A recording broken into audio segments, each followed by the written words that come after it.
Hello Ratbags, it's Jade. Welcome to a special Ark Survival Evolved Ark Watch video. Every single week on a Tuesday I give you the updates going around the community, what's happening with any bug fixes, anything coming to Xbox One, PS4 and highlighting some great Ark content.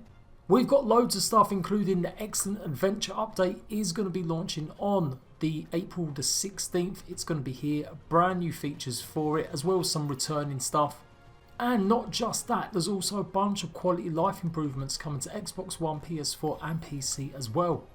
So I'm going to dive straight in and I'm going to list off. If you're playing a game right now, you might want to just carry on playing and have me yapping in the background, save you the job of looking the info up for yourself. And I'll shout out when I'm actually going to be showing you something pretty decent, like some art from the Ark community and some fantastic YouTubers out there. So the Eggcellent Adventure is the Easter event. It's going to run from 16th of April until the 30th of April. It does say on all platforms. I hope that means Nintendo Switch as well. But what is the Eggcellent Adventure? Well, basically you can go around collecting bunny eggs from the Ark from wild bunny dodos. You can paint these eggs or using special cooking pot recipes to craft new holiday themed item skins. This year they're adding the brand new Marshmallow Dodo hat and Chocolate Bunny Club, as well as lots of more returning skins like the bunny ears, a bunny costume for the Procopticon and knitted chick hat and eggshell hat. The bunny OVERCLOCKERS is going to be dropping festive live dino candy this year. You can collect the candy and feed it to your tames for special festive effect.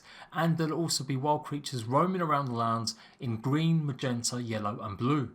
Said the community manager has done a solid and listed every single command. What I'm going to do, I'm going to put this in the comment section down below or in the description of this video. So if you want to know how to spawn all this stuff in, you can do. Now they are the long commands that are really easy to copy and paste if you're on PC or you're using Xbox window glass. But I'm going to play around with this tomorrow and I'll see if I've got some short versions for you so you can spawn some of this stuff in if you really don't want to be playing on official servers.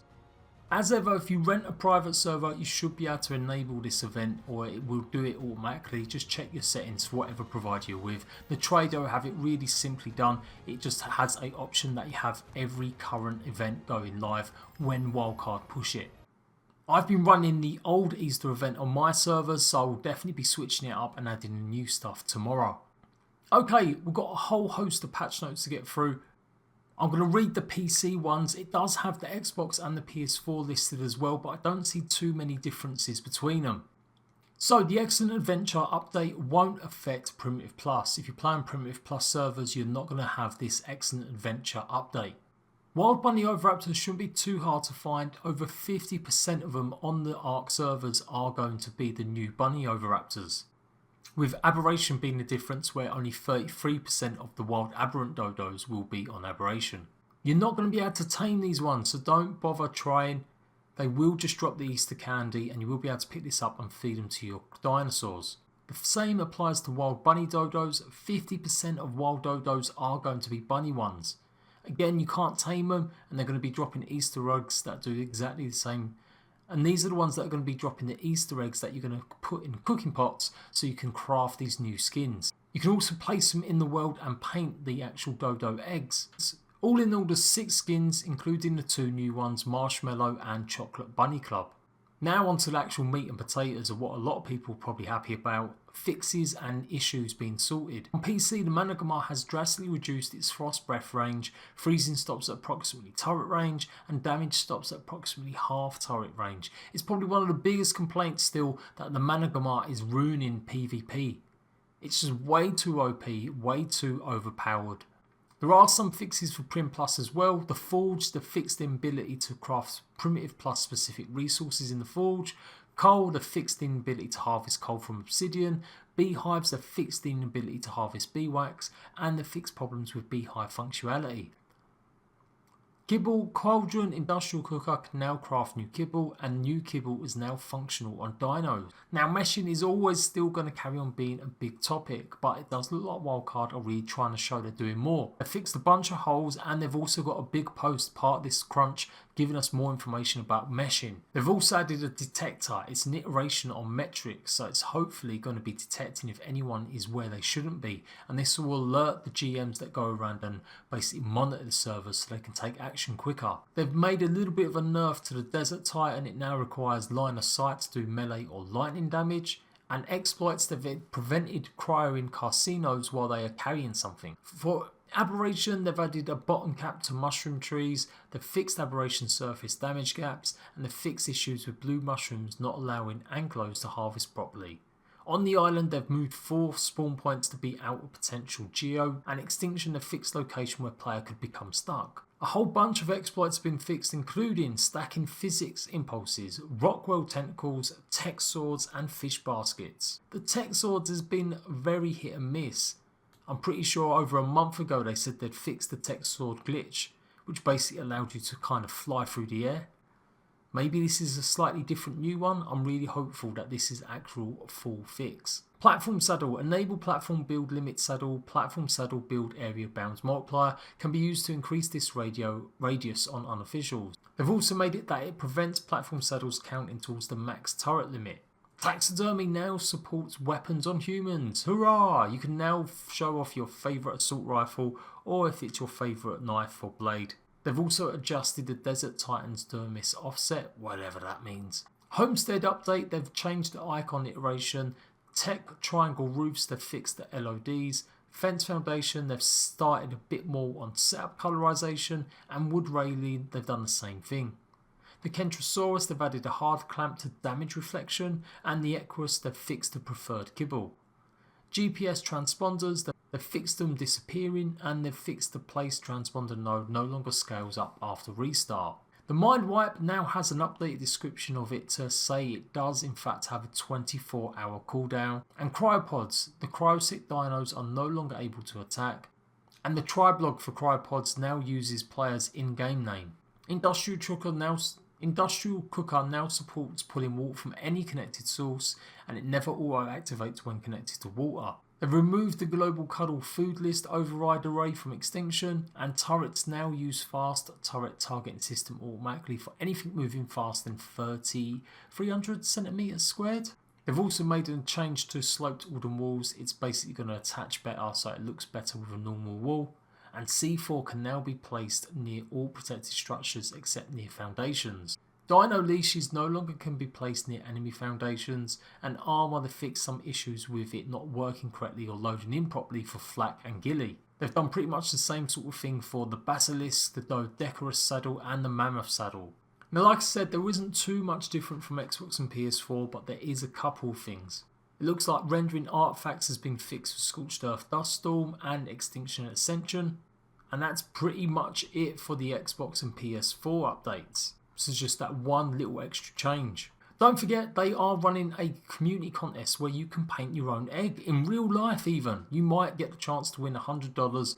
You can do it on PC egg painting, console egg painting or real life. So get painting and then put your screenshots up onto the forum. It's got to be your own images, you can't just upload designs or templates, and they are, like I said, doing real egg life ones too. You've got till the 30th of April to get these in. Okay, update on meshing is a common term used to reference a variety of exploits in the game that involve going under terrain or behind walls to access unintended areas. Pretty much, they're going under the map. Now what they're basically doing here is teaching us exactly why or what it all really means. Some people just don't understand the concept of being able to go under the map, and it talks about some of the terms and the way that the developers handle it, or what they are kind of really doing, why there is meshing. This part of the post basically says they've been taking a look with new data and metrics in place to kind of ban and basically issue warnings against anyone doing or treating meshing as a way to play the game. It seems like the mesh detection tool they've been using has been giving the enforcement team new data, which means they can do it a lot quicker. Now this is only on PC. Xbox and PS4 doesn't have the mesh detection at the moment, but it does look like if that carries on being successful, they are going to roll it out on console. According to the post, the enforcement team has seen a noticeable drop in reports related to meshing because of these, and they feel like they're giving it a real positive movement. Now, last week I told you about characters being lost. During a rollback, they had to do a rollback because there was some stuff going wrong with vaults and people just losing items. People's characters in obelisks were kind of lost. The update basically says they had so many complaints about characters being lost. It's taken them a while to get through. Normally they'd like to return a query within 1 day, possibly a couple, but it looks like it's coming on a first come first served. So if you do have a character lost, don't give up hope. You may still be able to get it, but it's still going to take a considerable amount of time. Now this only affected PC and Xbox, and what they have or did decide to do was disable the auto decay timer, so that basically if you don't have your character around, your base or your dinosaurs won't necessarily decay and disappear. This means that they'll have more time to go around and actually fix everyone that's had their characters gone. The reason they don't have this longer in a general sense is because it causes big problems with performance. But it looks like this is really going to help everyone that's lost their character. Auto decay is going to be enabled in a month's time, and so hopefully that should give everyone a good opportunity to get their characters back. All in all, I'm pretty pleased with that. It's good to see some small little bug fixes coming in, as well as the Easter event, which is adding new skins as well as just recycling some of the old stuff. A few things flying around from the devs talking on Twitter and social media. Someone was asking about cross-platform, and has said for PS4 and Xbox, not likely. And the Twitter page seems to be coming to life a little bit more. They're also highlighting pretty much everything that's going on with people celebrating and showing their stuff off, including Blue Dragon, as well as the stuff I showed you last week with the person making the toys. They're also showing Sephiroth off his Star Wars build. So they're going to be doing this every single Friday, showing some of the fan art for ARK, and I think it's a great idea. Sephiroth has been making really fantastic builds for ARK Survival Evolved for a good while now, in fact more or less 2 years. He's done some incredible builds and he's featured in the fan art Friday section, but this is one of his earlier builds, just showing off how he's getting into ARK Survival Evolved, building this fantastic volcano base.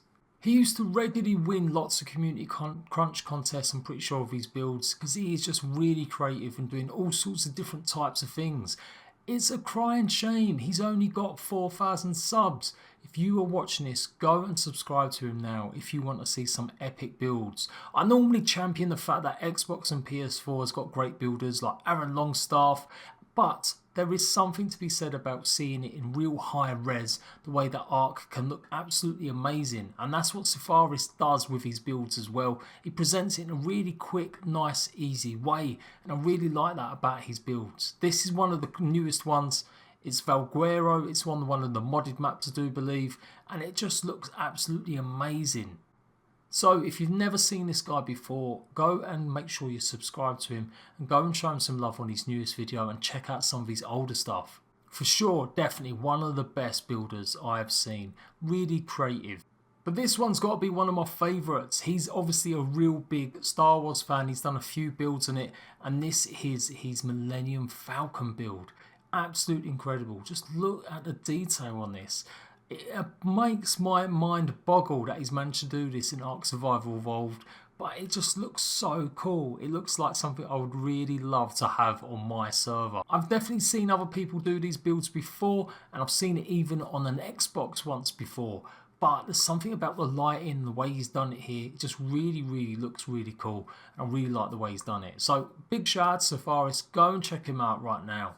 And that is pretty much it for this community crunch. Make sure you like in this video if you want to see full, proper, good ARK content with no clickbait and no lies.